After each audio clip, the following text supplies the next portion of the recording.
Colorado State is a game that let's just assume they win because they should. They should. And this is one of the first opportunities of them playing a game that they should win, which is wild to say about a team that just won once last year.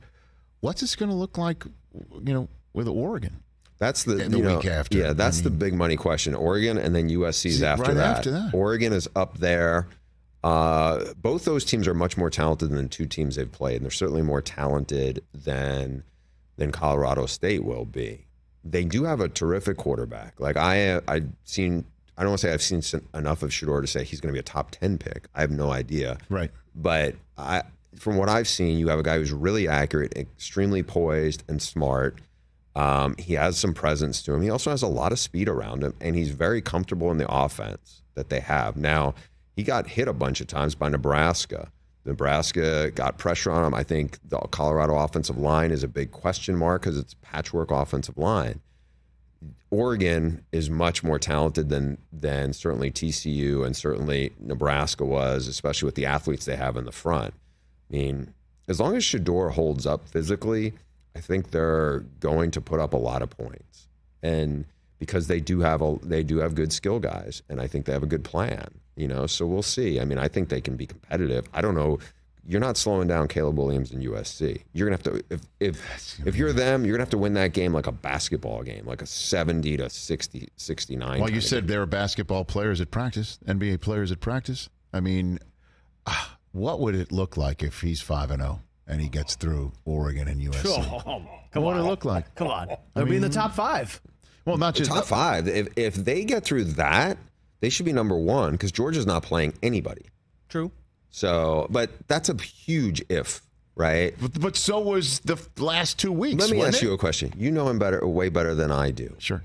Do you believe? Of course I do. Okay, but what does believe mean here? Well, believe means that he can do it. Yeah, that he's 5-0. So you think he's going to be 5-0? I don't. I'm not going to sit here and say it's definitely happening, but I think the last 2 weeks proved to you his power of persuasion and the smarts of the staff to have the kids ready. They'll be ready. I just think it's like... I know. I get it. The talent level's different, that the environment is different. But, let's just say that this happens, that happens, and they are 4-0 and USC comes to town. Oh, look out. Honestly, I truly believe. So you think they're going to be 5-0? Like if Thank I had you for putting him on the spot. If I had to swear by it, of course I'm not going to sit here and say they're going to be 5-0. Is impossible. But I believe too. I believe that he knows exactly what he's doing. I believe his players are really good. He's got his theme music. And he deserves it. And the 80 and 98-year-old, I saw that video. Which like they're pushing all the right buttons here too. By the way, because that's what he when he's there, he ingratiates the family into his world. If you make him feel like he's family, then you are his family. That is the way it's been all the time. And when he first, again, I tell these stories all the time. I feel like I'm repeating myself, but now I'll keep doing it. When he first came to NFL Network, the word was he's going to be Deion, he's going to be prime and whatever.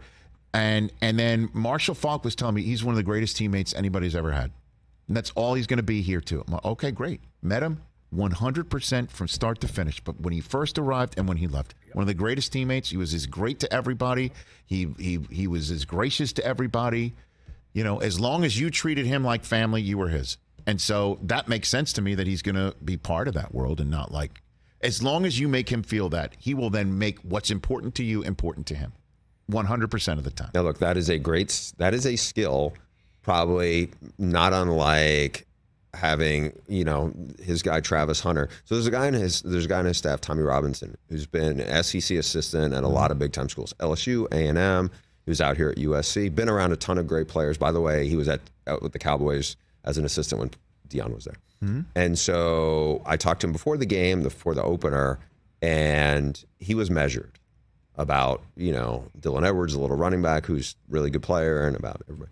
And so after when I saw him at practice the other day, we were talking about Travis Hunter, and he was around Justin Jefferson. And I was like, take out the cornerback part, which is a significant piece. But I was like, as a receiver, because they're roughly the same size. Justin Jefferson's a little taller and a little longer.